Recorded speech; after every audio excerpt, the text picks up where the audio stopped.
Welcome to the What is Smart podcast. We dive deep into the ever-evolving world of intelligence, learning, and success.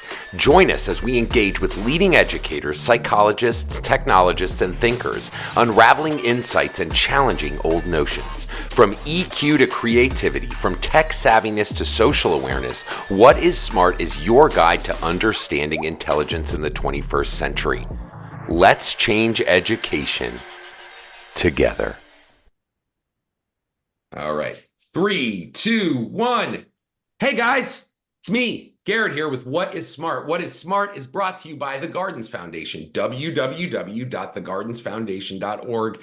And guys, we need help. We need your money. Trying to change the world through education takes much more than just a will. It takes resources, and that's where you guys can help. Visit the website. Again, www.thegardensfoundation.org. You can go to donate, or you can actually buy merch with the What is Smart logo on it. It's a great conversation starter at parties, and I just think it's a great conversation to have. So please visit the website and donate today. Today, we've got an amazing episode with CJ Reynolds, and I'm really looking forward. Okay, everybody, welcome to What is Smart, where we explore innovative and impactful approaches to education. Today, we're thrilled to have CJ Reynolds with us, a high school literature teacher from West Philadelphia, an author, YouTuber, and public speaker. Known for his book, Teach Your Class Off. That's awesome. His YouTube channel, Real Rap with Reynolds, and his podcast, Sunday Night Teacher Talk, Reynolds provides an authentic glimpse into the realities of teaching high school in the inner city. Through his Real Rap approach, he shares valuable teaching tips and strategies, helping both new and veteran teachers become the educators they have always dreamed to be. Thank you so much, CJ, for joining us on What is Smart today. Thanks, man. This is awesome. Thanks for having me. Yeah, no worries. And really appreciate you taking your time today to talk to the community about your perspective on What is Smart. I think your perspective is super interesting. You guys heard the bio. One of the things I'm super fascinated about with all of our guests, we like to jump right into it, is one, how did you get into education? You know, for a lot of us, it's that calling in our heart, but for some of us, it's like, I did this for X amount of years, and now I realize I'm not that. I'm going to try this. I'd love to hear your journey, and then I'd love to hear how, you ended up then in West Philadelphia Title I schools. So I would argue that it is one of the more uncommon ways to get an education. I did not like school growing up. Ditto. I think I'm undiagnosed a lot of things, dyslexic, ADHD. Got it. I went to school because my friends were there every day, and I still is like, it's what I do. And so Yes. Got out of high school, didn't know what I was going to do. Was the first male to graduate in my family. And from a young age, I wanted to be a drummer. So it was a series of things that I think I just made my parents more and more nervous. So first it was, I wanted to be a drummer. So I did that, and I toured around, and I played on albums and things of that nature. And then I thought I wanted to be a priest. So it was like, then my parents were like, wait a minute, maybe the drummer sounds better. So I lived in a Trappist monastery for a little while in Kentucky, and then realized that I loved my girlfriend more than I loved the idea of being in a monastery for the rest of my life. And so then I thought I wanted to be a clown, which then my whole family was just like, maybe the other two options were better than this idea. Can we go back that way, I guess? Yeah, exactly. Right. So yeah. I practiced clowning, and I don't want to be in the circus. I want to go to like developing countries and be a positive light for folks. And so I lived in Zambia for a little while in South Central Africa, and worked in an AIDS clinic there and in an all-girls school. And I realized that someone said to me in the midst of all this, because I wasn't sure that was my route, they said, have you ever thought, and this was completely random, they go, have you ever thought about being a teacher? And I thought, that is kind of all of these other things wrapped in one, right? It's kind of like being on stage. I get to really love people on the margins and do the work that I feel like I've been given to do, and be a public jackass for the greater good. Like, okay, maybe that will work. And so once I started, it was game on, and everything, all those things. I talk to teachers all the time, especially those folks that come into it later. that your whole life has been cross training for this moment. And that's how I kind of everything locked into place. And then I was off to the races. Dude. So typically I talk to guests, our experiences are vastly different. Can I share with you Yeah, the please. connections here? One, I'm a drummer. I Oh, toured in a oh, band, did all of that. That led me into education. And I had a terrible, I have a report card literally framed on in my office wall that I graduated high school with a 1.8. I didn't know you could do that. You can do that. yeah, And then I got out looking for like an alternative way, right? And found Montessori education and became a Montessori educator. But that was after, being a drummer, learning entrepreneurship, learning all of these different aspects. And then, you go to Zambia and you're at an AIDS clinic. My father passed away from AIDS in 1996. And that's deeply what helped shape me into the kind of person and open person that I think I aim to be on a daily basis and fail miserably on a daily basis. But there's a lot of shared experience there, and that helps me to understand kind of where you're coming from. I think the best educators, CJ, are driven by frustration and pain and strife. And it sounds to me like, I did the same thing. That's why I'm cheering for you when you're talking. I'm like, dude, went to school for friends, super good at being social, super good at reading a room. yeah. Now my next question to you is, with all of those things, right? You took all of those experiences that led to your teaching experience. Yeah. How much, let's actually jump over to, you do that, you do all of these things, including clown college. Did you go to clown college? No, to the dismay of my family, I did it in the living room. I trained myself Dude, in the living room. So I love that's that. fun. That no, actually, from an outside observer, super fun, Yeah. super When they're fun to like, why watch. are there hundreds of balloon animals on the floor? It's like, listen, I'm trying to get this parrot and hoop down and it's not working. And we're just trying to figure this out. So You're at dinner and you're like, oh, yeah. oh. Yeah. Exactly. And your kids are like, please, Yeah. leave My me dad alone, is not Dad. funny. No. Yeah, So exactly. So you have all these experiences, and then yeah. that leads you to, West Philadelphia, Yes. which is known to be a very socioeconomically diverse area. And so talk to our listeners and viewers a little bit about that experience, because one of the things that you'd mentioned is relationships and your journey really is focused on helping people, right? Like, I think each one of those things involves helping people in some way. Even a clown makes people laugh. So how that experience then helped you and that you could leverage in what I see as a tough school environment. So I think if I take a step back, I started in Camden, New Jersey, which is Got one of it. the poorest cities in the country, right? So I moved to a place called Gloucester City, New Jersey, which is a town over, right? There's an intentional mile between Gloucester City, which Wow. is a very historically racist neighborhood, and Camden, New Jersey. So I got the job in Camden, and then my friends and I, who were all part of the same church, decided to create an intentional community. So we all kind of moved to the same neighborhood. Mm, We realized that we didn't want to live in the middle of Camden, but what if we lived a step out and we helped bridge this gap? So I started teaching in Camden, New Jersey, and to be honest, I went to West Philly because Camden paid so little that mm, I made more money working at Home Depot full time when I was in college than I did as an educator my first year. And I didn't get paid in sad. the summers, right? So I had to hustle 4 jobs in the summer at the same time just to make ends meet.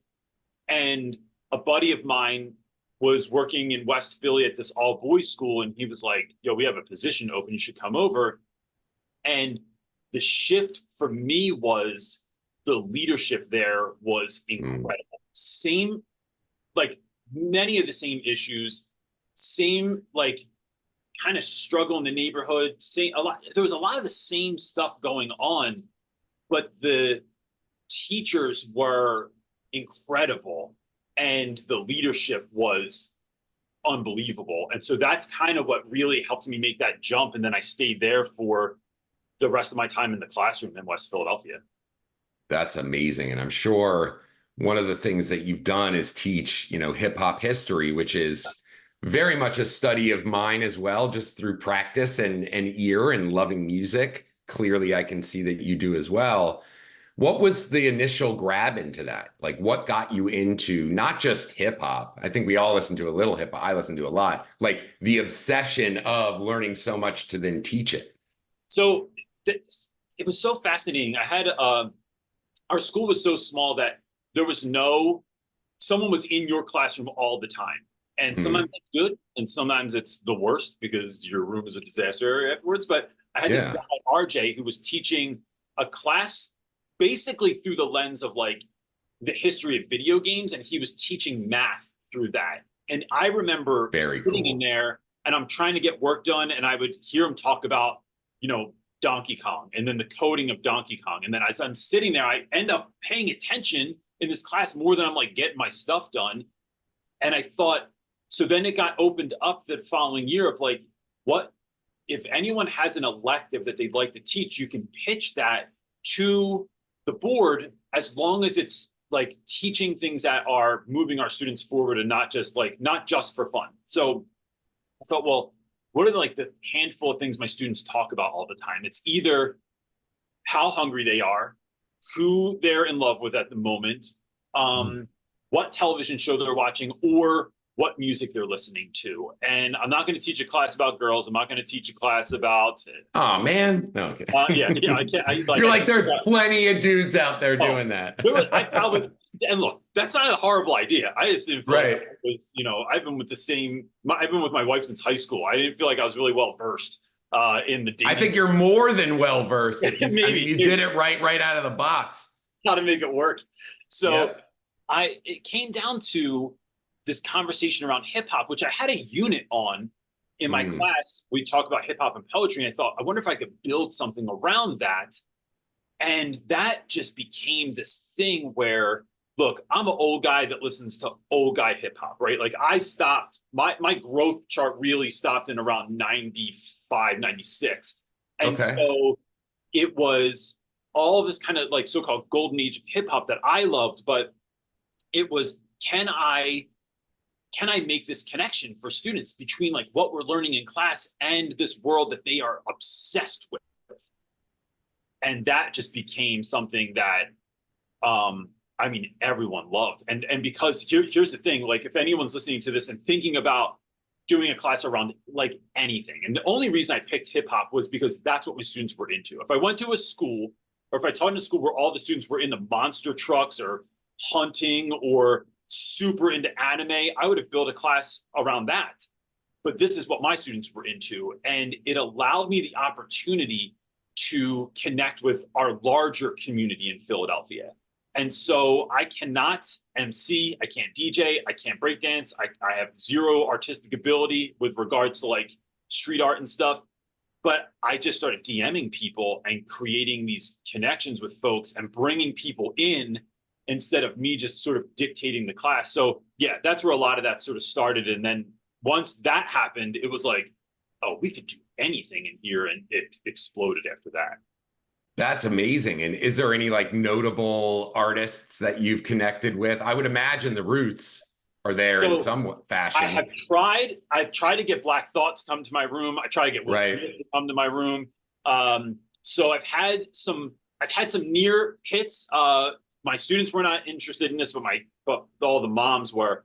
De La Soul, I decided like the year I hit them up, they had agreed to come to our classroom for the day.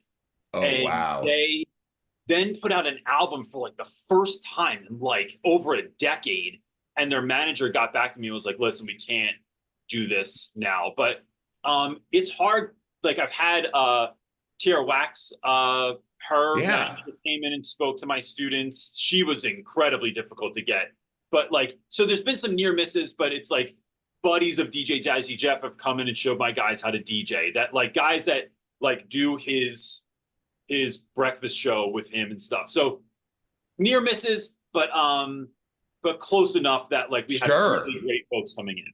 Yeah, I just think those are all like relative. And I think that's important, right? Is you said you're kind of an old school hip hop guy. I would imagine I am too. And like, Tribe Called Quest, The Love Movement, and like all these amazing albums. But it's so important, and this goes for any topic. If you're teaching, because I see that currently in our preschools, we're teaching, to the standards, but how we get to those standards is left up to our educators, supported by documentation and evidence, so that we're proving that it's happening, but how that's happening is exactly kind of what you were doing in this class. And it's so important for educators to learn and stay relevant with what these kids, and the best way to do that is to talk to kids. Like, be curious with kids and talk to them about like new artists and stuff. I think it's annoying with my own children. It annoys them that I do stay up with relevant hip hop and relevant, because that's a connection point, at least for me, even with the students in our school age programs and such. So in talking about, not just hip hop, but, working in West Philadelphia, how do you see relationships in education? Meaning there's academic content knowledge, right? But then there's all of these SEL skills, buzzword we hear all of the time. But most importantly, it's what that looks like on the ground with the educator connecting with their students. How important do you see that as in the future of learning? In my classroom, relationships are king, and you can't do anything without having strong relationships. And what that means to me is that, John Maxwell has this great quote that says, to be interesting to people, you have to be interested in people. And so it's building, because look, even on a practical level, right? Because I think so many folks are so scared of relationships. It's a nerve-wracking thing. What if kids think we're friends? What if we get too buddy, or like, or folks are like, I'm not your friend.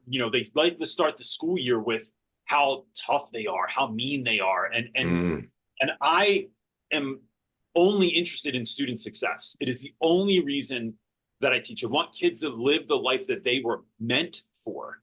And so how do I do that? I can't teach you if I don't know you. So it's really from day one. I mean, the second day of school, we do a project called Your Life Odyssey, which is your life, 10 slides. It's very, very, very simple project. 10 slides between birth and now that made you into the human being you are today. So 10 moments in your life between birth and now that made you into who you are today.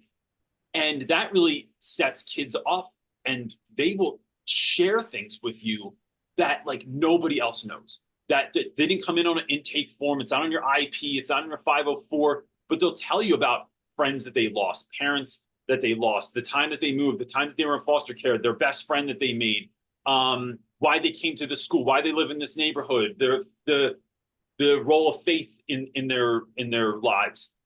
They start sharing all this stuff, and now this is notes for me. I'm like downloading data on kids because now I have a jumping off point to find out what are my students into. And I think there's this issue in education where folks think they know who they're teaching to, right? Maybe based on your neighborhood, maybe based on the fact that you grew up or that you went to that school or whatever. But everybody is dealing with things that you know nothing about and are interested in things that maybe you don't know anything about. So for instance, I had this kid one time that was like giving his presentation, and he starts talking about his favorite thing to do outside of school is play polo.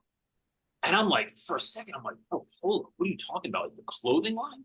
And he's like, no, polo, like riding horses, Mr. Reynolds. And I was like, with like the stick? Like when you're hitting the ball with the stick?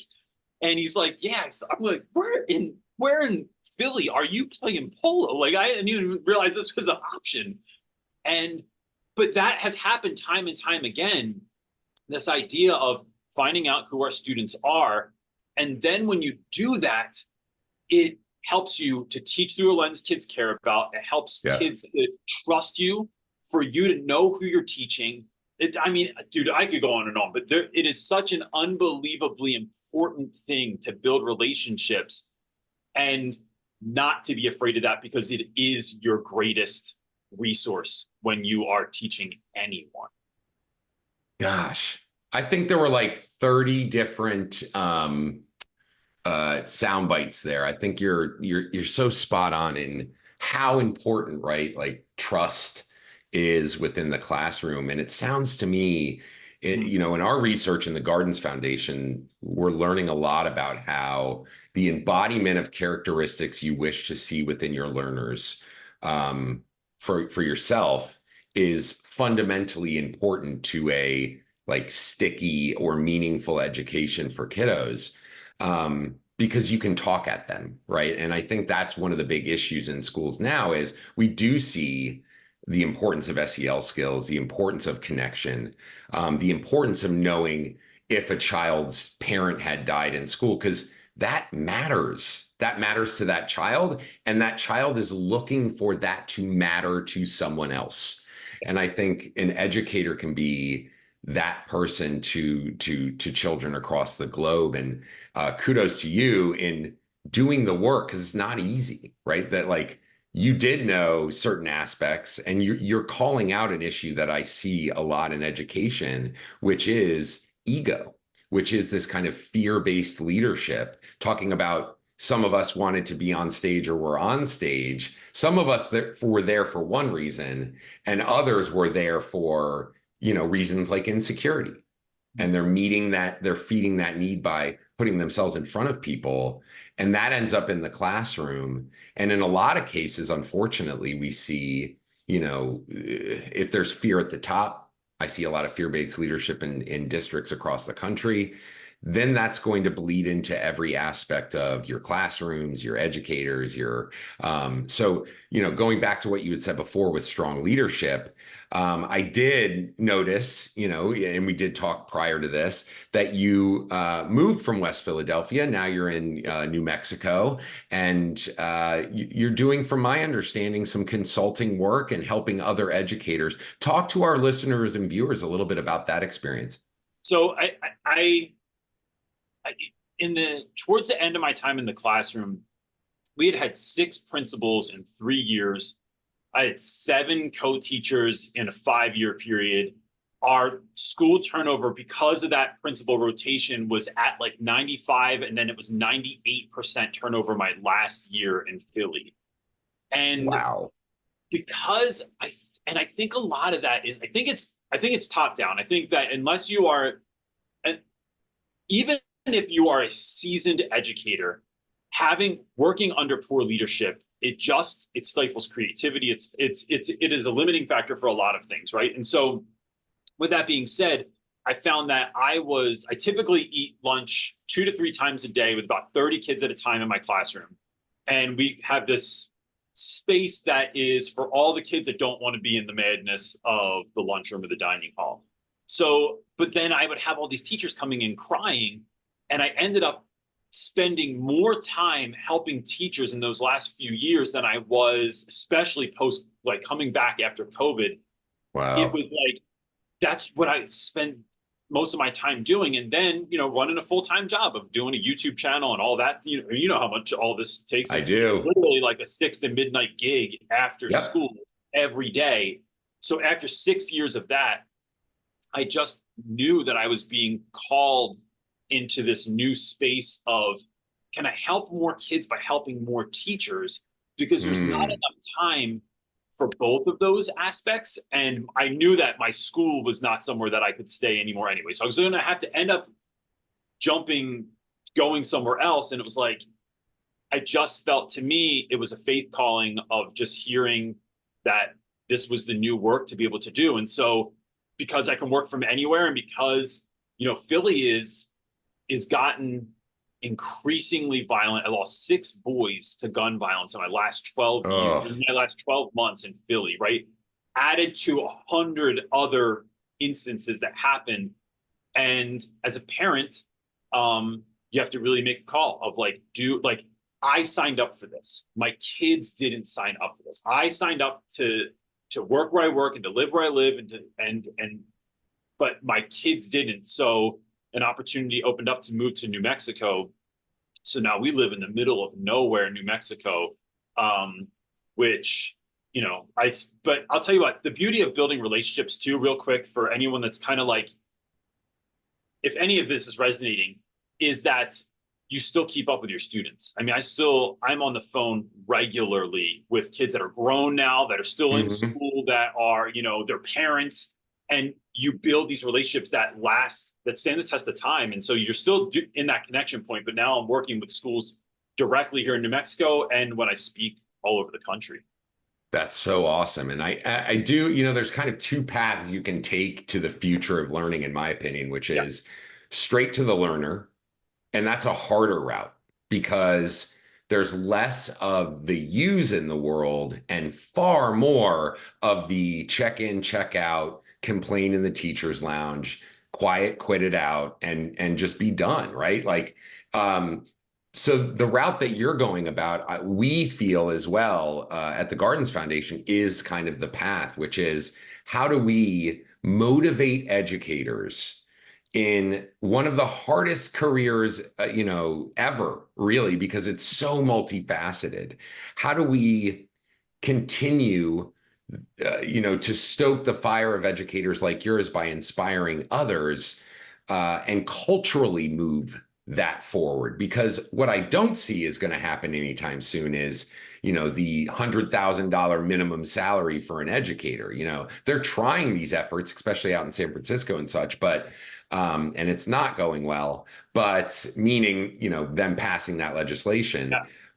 But I do see the importance of, like, how do we make this cultural shift, leveraging the tools that connect with the people that are doing the job to support them? I mean, I think it's so awesome. I'd love to talk a little bit about your YouTube channel. Is Yeah. this a daily show or is this a weekly show? And then what's the format and content?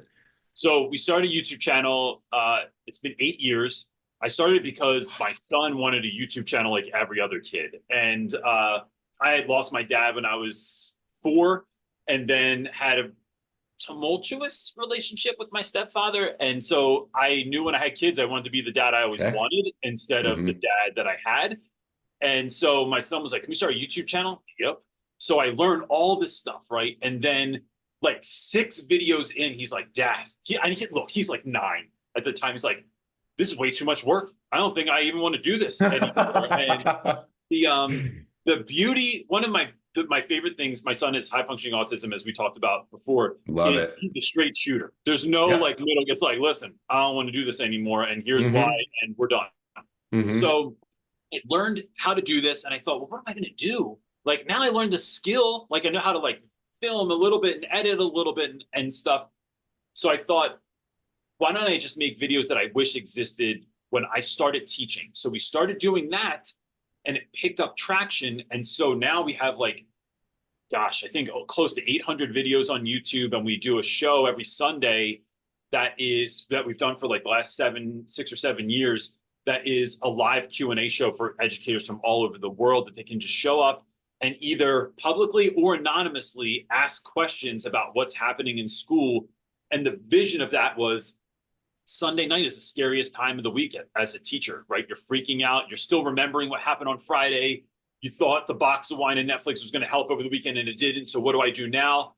And we're just trying to be a place where folks can show up and both get help and give help. So there's people in the comments like helping one another out and loving on one another there as well. So it's just trying to create this resource that I really wish existed when I started teaching.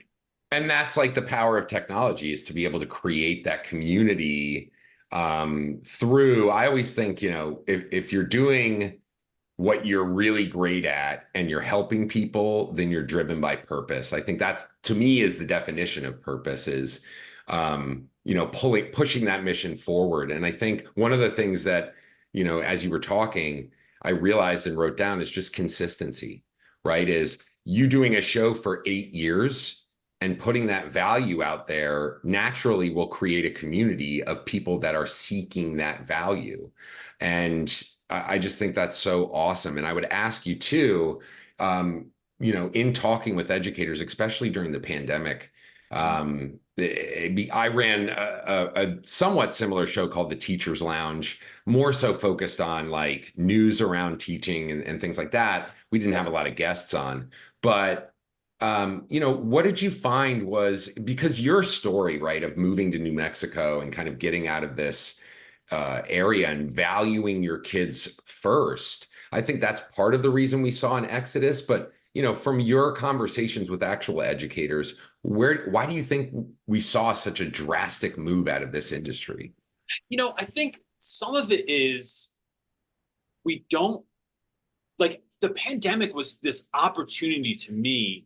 And the way our school took it at first was let's just try anything. Like Yep. we need to reimagine how we're doing all of this. Not like no lecture was ever going to work. Not giving directions for more than like 2 minutes was going to work. We were seeing like all these sort of patterns. And it was this great opportunity to really imagine what the classroom looked like. And then during like post pandemic, so we were out for a year and a half. We taught virtually in Philadelphia. When we came back, it was like business as usual. And we didn't, it's like, did we learn nothing? And now we're dealing with kids that have maybe a year and a half of learning loss. There's all these other factors that kids are coming back with and traumas and things of that nature.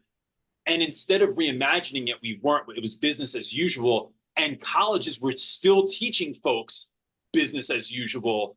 And they were not really equipping educators. And I think when you don't feel supported or empowered, or that your opinion matters, or that you can, or the idea of just being able to fail. Like it's okay if you fail, but as long as we're learning from it and growing from it.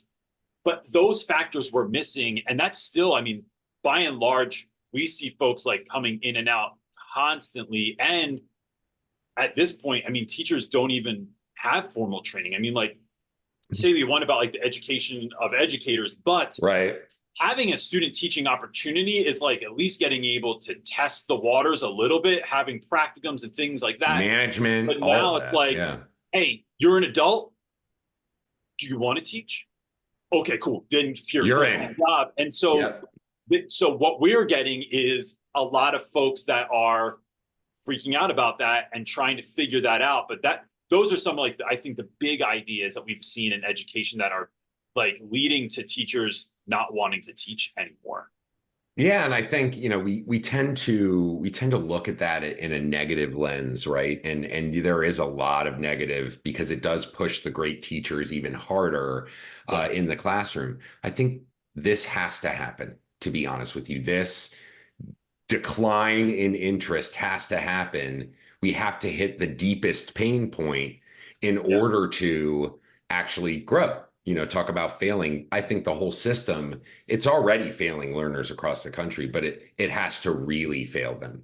And I think two things are happening. One is innovation, AI, technology, and just culturally, the world is now just becoming more and more disconnected from the school experience to where sometimes when you talk about it, it sounds silly. Like it is silly. Like Yeah. we are slamming knowledge into your head that you can easily pick up your phone and find out. And we are not teaching you how to be a human. When technology then ramps back up and we need to exercise our humanity even more. You know what I It mean? is. It's dude. It's one of those things that if you went back 100 years, the only thing you would really recognize as being exactly the same is the education system by and large, where it's like Yeah. still the same thing instead of embracing some of these changes and teaching kids and preparing them for like the actual world that exists and teaching the kids we have now, not just the kids we want to have in class or we expect or we thought would be in our class. It's like teach the kids that are in front of you and watch your return on investment there. And that we have not built something like a digital literacy class and curriculum that is deep and meaningful and scaffolded from like very young age. And then just complain about I just read The Anxious Generation. That's a scary book.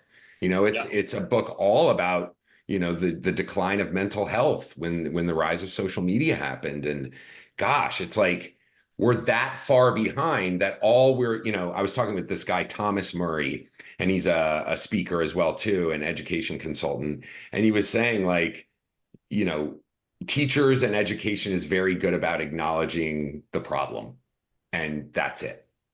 Like, Yes. here's the problem. Cool. Cool. What do you see as the solution, to be honest with you? And I know that's a big question. Yeah. So I think one, it's we have to prepare educators for the schools that they're in, not just for education, right? So like it's different in different places, right? So when I look at when I teach in West Philadelphia, I grew up in Haddon Heights, New Jersey. I grew up in a neighborhood that was like, it's kind of like the Sandlot, right? Like we didn't lock up our bikes at night. It was like I could walk home at any time of night and knew I wasn't going to like there was nothing bad happening, right? And so, Right.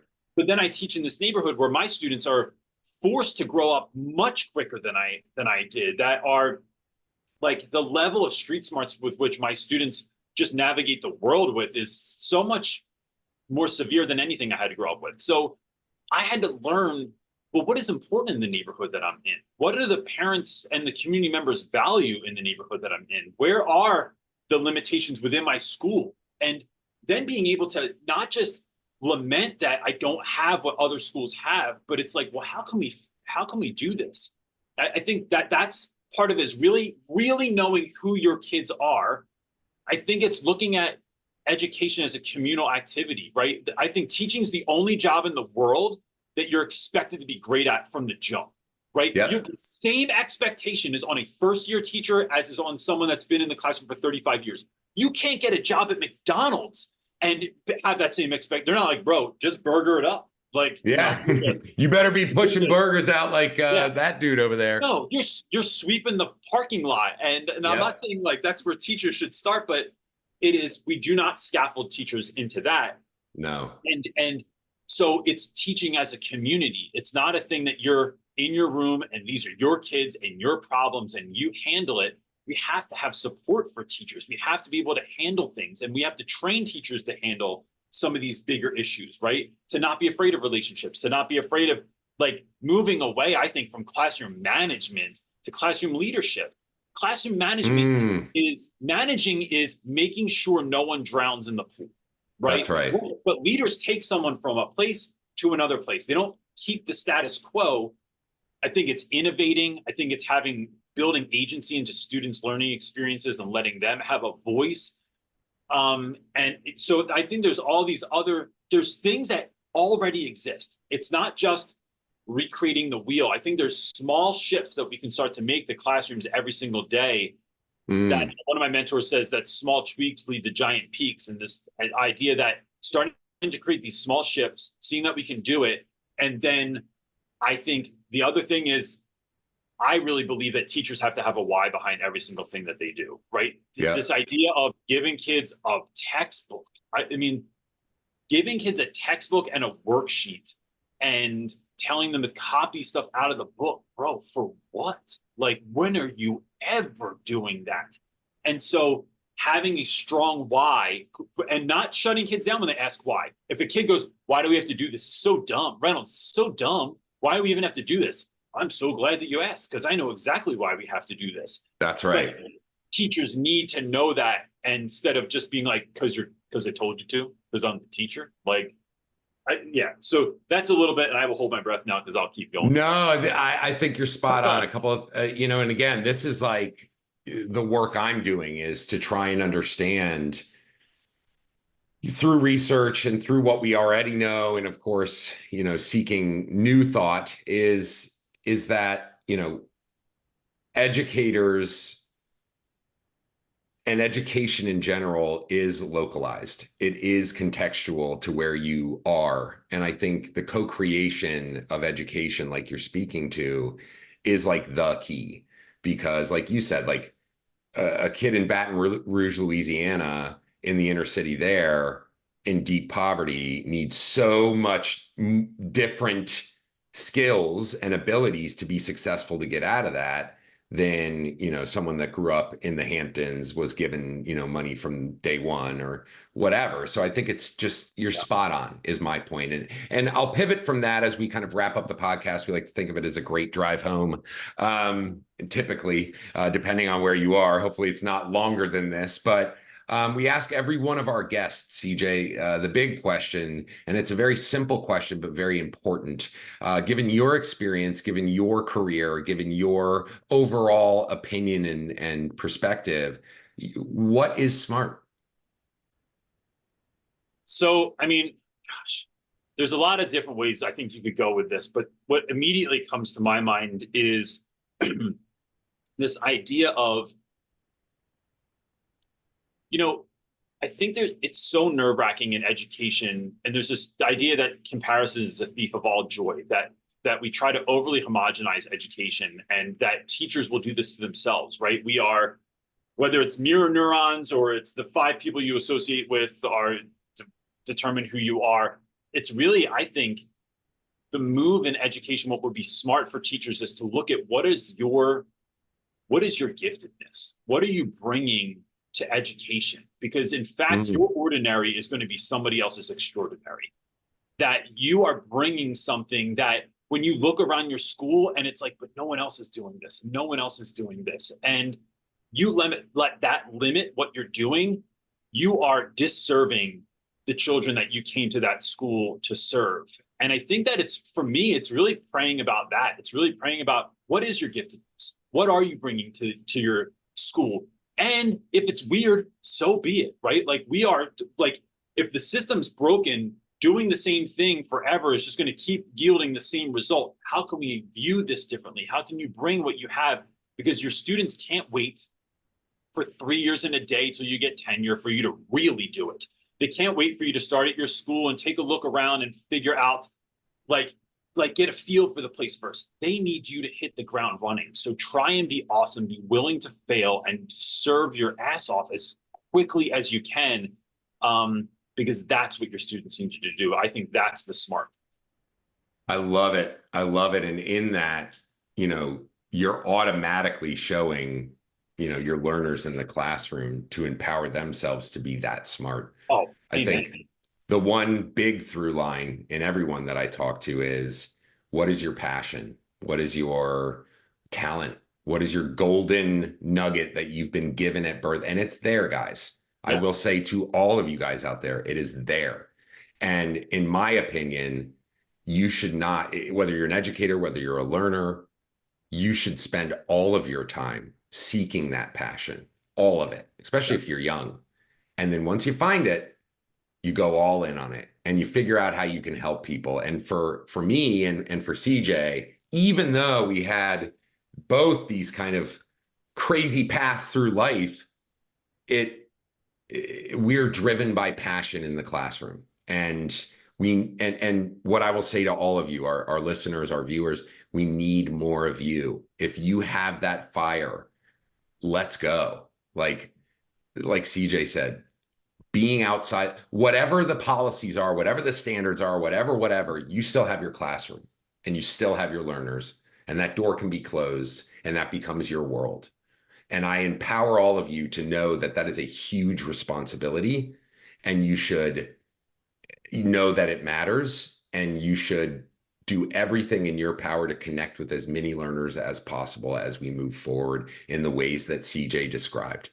Not in the, fill out this standardized test and give it back to me because I said so kind of way. In the be open and curious to understanding the fact that the child is right in that scenario. They shouldn't be doing that, right? So, it's so practical, right? Like what you're saying, I just really want people to hone in on what you're saying there, because it's so smart what you're saying. Not to reuse that word, but it's just practical too, right? Like if you're letting someone else's passion drive you, good luck, bro. Good luck having that sustain you through the hard times, through the dark times, through, all the things that we deal with as educators. But when there's some kind of internal fortitude that is driving you forward, that the work you've been given to do and the tools you've been given to do that, it's everything. It's going to be what makes the difference for you. So I just wanted to echo that, because I love that you're saying that. It's so important. I just think that, and there's nothing wrong with the self-awareness it takes also to look in the mirror and say, maybe this isn't it, Oh, right? As an educator, I think, like I said, like I'm fully prepared to see this crash and burn because I do have faith and hope that out of the ashes yeah. rises exactly what we're talking about, which is passion-driven education, a belief in yourself, because I think that's where it starts, is if you are confident in who you are and what you are good at and your purpose, then your children see, whether they're your own or learners in your classroom, they see that example. There's kids that need that example, that don't have that example, even in very affluent schools. You Yes. know, you never know. That's the point. And I think that's a great point you pointed out earlier, CJ. Well, thank you so much Got it, for man. joining us today on What is Smart. We really appreciate it, guys. Check out CJ's stuff. CJ, we always like to give everybody the opportunity to point the audience and viewers to what you are doing right now. So let everybody know. So right now we're planning workshops for the summer for teachers, especially for new teachers. It is stuff I wish I knew when I started teaching. So that'll be coming out in July. But look, one of the things I'd love to do, I'll send you that Odyssey project, this Life Odyssey project that I do with my students. I'd love to give it Love to your it. listeners if they're interested in trying it in their own classes. It has the directions, the rubric, all the stuff, so you don't have to create anything. But I believe in it so much that I think that is the root of everything that's building those strong relationships. So I'll send that to you, and you can, put it in the description. Folks can check it out as well. That would be awesome. And, giving out tools is always a great thing. There's useful tools, and guys, they only work if you use them. So Yeah. please go check it out. I think it's amazing what you've done so far, CJ. I look forward to following your journey and see how many more educators you can inspire to be passion driven, to really hone in on their mission, which is to prepare these kids. That's our responsibility, and it's a big one. And let that be enough. Yes, contextual to life, you need money, but let that be enough in the heart, right? So yeah, thank you guys so much for watching. We'll see you on the next episode of What is Smart, where we'll have more amazing guests sharing their perspective on the big question. We'll see you next time.